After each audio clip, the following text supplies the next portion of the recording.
Hi friends, welcome to Devi's kitchen. இன்றைக்கி கந்த சஷ்டி 3ஆம் நாள் விரத சமையல் என்ன செஞ்சேங்கிறத இப்போ நம்ம பார்க்கலாங்க. இன்றைக்கி என்ன குழம்பு வச்சேன்னு பார்த்தீங்கன்னா, சுரக்காயை வச்சு சாம்பார் தாங்க செஞ்சேன். அதுக்கு ஒரு பிஞ்சு சுரக்காய் எடுத்துக்கிட்டு தோலை நல்லா சீவிட்டேங்க. நல்லா சீவினத்துக்கு அப்புறம் நம்ம சின்ன சின்ன பீஸாக நான் கட் பண்ணிக்கிட்டேன்.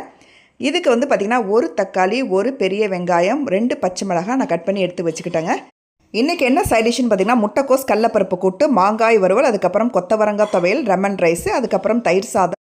சாம்பார் தாளிக்கிறதுக்கு கடாயை அடுப்பில் வச்சதுக்கப்புறம் 2 ஸ்பூன் எண்ணெய் சேர்த்துக்கிட்டு அதில் கடுகு, சீரகம், அதுக்கப்புறம் கட் பண்ணி வச்சுருந்த பெரிய வெங்காயம், 2 பச்சை மிளகாய், தக்காளி சேர்த்து நல்லா வதக்கிக்கலாங்க. ஆல்ரெடி நான் பருப்புலேயே பூண்டு, பெருங்காயம் சேர்த்துட்டேங்க. அதனால் மறுபடியும் இதில் சேர்க்க தேவை கிடையாது. இப்போ நல்லா சேர்த்து நல்லா வதக்கிக்கிறாங்க. தக்காளி, வெங்காயம், பச்சை மிளகாயம் நல்லா வதக்கினதுக்கப்புறம் ஆல்ரெடியே வேக வச்சுருந்தா பருப்பை இது கூட சேர்த்துக்கலாங்க. சேர்த்து நல்லா மிக்ஸ் பண்ணிக்கலாம். இதுக்கு தேவையான உப்பு சேர்த்துருக்கேன், மிளகாய் பொடி சேர்த்துருக்கேன். சேர்த்து நல்லா மிக்ஸ் பண்ணதுக்கப்புறம் குழம்பு நல்லா கொதிக்கட்டுங்க. கொதிச்சதுக்கப்புறம் நம்ம கட் பண்ணி தான் சுரக்காயை சேர்த்துக்கலாம். சேர்த்து இது நல்லா மிக்ஸ் பண்ணி விட்டுக்கலாங்க. இப்போ நல்லா குழம்பு கொதிச்சதுக்கப்புறம் லாஸ்ட்டில் பார்த்திங்கன்னா 1 கப் புளி தண்ணி சேர்த்துருக்காங்க. அதுக்கப்புறம் எண்ணெயில் சாம்பார் பவுடர் சேர்த்து கொதிக்க வச்சு நான் சாம்பாரில் ஊற்றிருக்கேங்க. அப்போ தான் சாம்பார் நல்லா வாசனையாகவும் நல்லா கலராகவும் இருக்கும்.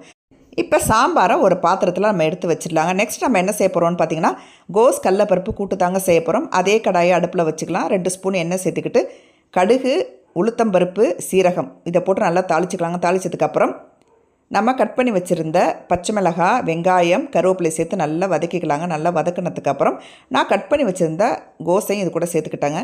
சேர்த்து தண்ணி எதுவுமே சேர்க்க தேவை கிடையாது. கோஸ் ஆல்ரெடி தண்ணி விடுங்க. அதனால் நல்லா புழிஞ்சு நம்ம கோஸை சேர்த்துக்கலாம். சட்டியில் சேர்த்ததுக்கப்புறம் நல்லா மிக்ஸ் பண்ணிக்கலாங்க. இதில் தேவையான உப்பு சேர்த்துருக்கேன், மஞ்சள் பொடி சேர்த்துருக்கேன். இதையும் சேர்த்து நல்லா மிக்ஸ் பண்ணிக்கலாம். நல்லா மிக்ஸ் பண்ணதுக்கப்புறம் ஒரு 5 நிமிஷம் மட்டும் சிம்மில் வச்சு மூடி வச்சு வேக வச்சிடலாங்க. நல்லா வெந்ததுக்கப்புறம் வேக வச்ச 1 கப் கடலைப்பருப்பு இது கூட சேர்த்துருக்கேன். சேர்த்து நல்லா மிக்ஸ் பண்ணிக்கலாங்க. இறக்க போகும்போது 1 கப் தேங்காய் துருவலை சேர்த்து இறக்கிட்டால் ஒரு சூப்பரான கோஸ் கடலைப்பருப்பு கூட்டு ரெடி ஆகிடுங்க. அடுத்தது நம்ம என்ன செய்ய போகிறோம்னு பார்த்திங்கன்னா, ரசம் தாங்க தாளிக்க போகிறோம். அடுத்தது நம்ம ரசம் தாளிச்சிடலாங்க. கடாயில் 2 ஸ்பூன் எண்ணெய் சேர்த்துருக்கேன். கடுகு, சீரகம், காஞ்ச மிளகாய் நம்ம தாளிச்சதுக்கப்புறம் ஆல்ரெடி கரைச்சி வச்சுருந்தா புளித்தண்ணியை இது கூட சேர்த்துக்கலாங்க. சேர்த்து இது கூட மஞ்சப்பொடி, பெருங்காயப்பொடி, உப்பு சேர்த்து நல்லா கொதிக்க வச்சு நம்ம இறக்கிட்டோம்னா ஒரு சூப்பரான ரசம் ரெடி ஆகிடுச்சுங்க.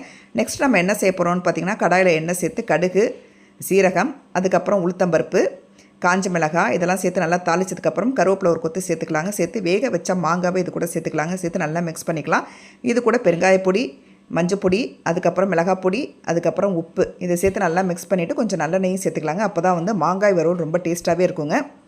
அதுக்கப்புறம் இறக்கும் போது ஃபைனலாக 1 ஸ்பூன் சர்க்கரை சேர்த்துருக்காங்க. சர்க்கரை சேர்க்கும்போது இன்னும் டேஸ்ட்டு சூப்பராகவே இருக்கும். அடுத்தது கொத்தவரங்காய் துவையல் தாங்க நம்ம செய்ய போகிறோம். கடாயில் 2 ஸ்பூன் எண்ணெய் சேர்த்து உளுத்தம்பருப்பு, கடலைப்பருப்பு, சீரகம், காஞ்ச மிளகாய் இதெல்லாம் போட்டு நல்லா தாளிச்சதுக்கப்புறம் கட் பண்ணி வச்சிருந்த வெங்காயம், கொத்தவரங்காய் சேர்த்து நல்லா பச்சை வாசனை போகிற வரைக்கும் நல்லா வதக்கிக்கலாங்க.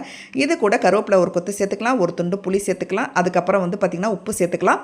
அதையும் நல்லா சேர்த்து நல்லா மிக்ஸ் பண்ணதுக்கப்புறம் ஒரு கைப்பிடி தேங்காய் சேர்த்துக்கலாங்க. அதையும் சேர்த்து நல்லா வதக்கினதுக்கப்புறம் ஒரு தக்காளி பழமும் சேர்த்து நல்லா வதக்கிக்கலாங்க. வதக்கி நல்லா ஆற வச்சு நம்ம மிக்ஸி ஜாரில் அரைச்சி எடுத்துக்கிட்டோம். ஒரு சூப்பரான நமக்கு கொத்தவரங்காய் துவையல் ரெடி ஆகிடுங்க. அதுக்கப்புறம் லெமன் ரைஸும் நான் செஞ்சுட்டாங்க. இன்றைக்கி நல்லபடியாக விரத சாப்பாடெலாம் முடிஞ்சிருச்சுங்க.